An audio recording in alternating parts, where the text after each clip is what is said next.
সালে ভাইয়ের গ্রাফটিং দেখে আমি প্রথম গ্রাফটিং শিখি ইউটিউবের ভিডিও দেখে। তো গত বছর আমি 9টা চারার মধ্যে গ্রাফটিং করি, তার মধ্যে থেকে 7টা হয়েছিল। দেখেন, এটা হলো তার আপডেট। এটার মধ্যে আমি 2টা কলম একসাথে করেছি, সামনে আরও আছে, দেখাবো। এই আরেকটা গাছ, এইটাও আমার গ্রাফটিং করা, এখানে গ্রাফটিং করেছিলাম। মাশাআল্লাহ, এইটাও সুন্দর একটা গাছ হচ্ছে। আর এই পাশে হলো একটা ব্ল্যাক স্টোন চাঁদের গাছ থেকে কলম ছাড় নিয়ে এটা করেছিলাম। এটা আল্লাহর মধ্যে ঠিক আছে, যদিও এটার গ্রোথটা এখনও ততটা ভালো না। বোনাইগিং দিয়েছিলাম আর এই ব্ল্যাক স্টোন থেকে ছাড়টা নিয়েছিলাম। এই বছর আবার বেশ কয়েকটা গাছের মধ্যে কলম করেছিলাম, তার মধ্যে থেকে এই ডালটার মধ্যে 2টা ছাড় টিকেছে, বাট এই 2টা শুকিয়ে গেছে কারণ প্রচণ্ড রৌদ্র ছিল। তবে এটাকে আমি আবার পুনরায় গ্রাফটিং করব। দেখেন,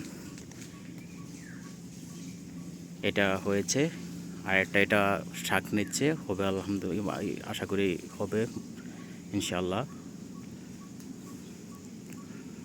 আর এটাকে আমি আবার কেটে কলা নতুন করে গ্রাফটিং করব, নতুন শাওন দিব, এটার মধ্যে শাওন দিব। আর এটার মধ্যে কিংকপ চাকাপতের শাওন দেওয়া আছে। আর এই পাশের গাছটা হলো কাটিমন 12 মাসি। পেছনে একটা জাম্বুরা গাছ, জাম্বুরা হয়ে আছে, দেখতে পাচ্ছেন।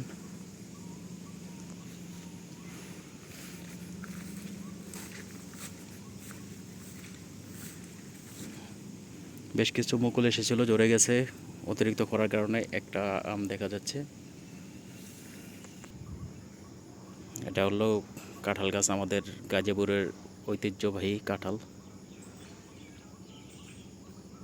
দেখতে পাচ্ছেন, গাছের একবারে ডগা থেকে নিচ পর্যন্ত পুরোটার মধ্যে কাঁঠাল আছে। হলো কাজলি লেবু গাছ, কাজলি লেবু হয়ে আছে। আর এইটা কাটিমনের জাত, এই পাশ দিয়ে ফুল হচ্ছে। দেখা যাক কয়টা ফলে পরিণত হয়।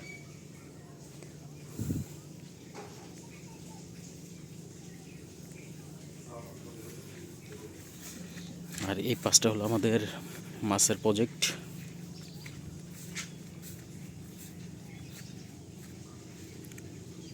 কিছুদিন আগে মাছ ধরেছি, আপনাদের সাথে শেয়ার করেছি।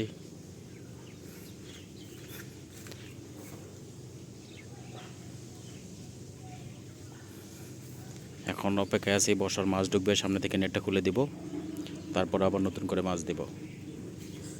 এই পাশ দিয়ে দেখতে পাচ্ছেন বর্ষার পানি ঢুকতেছে।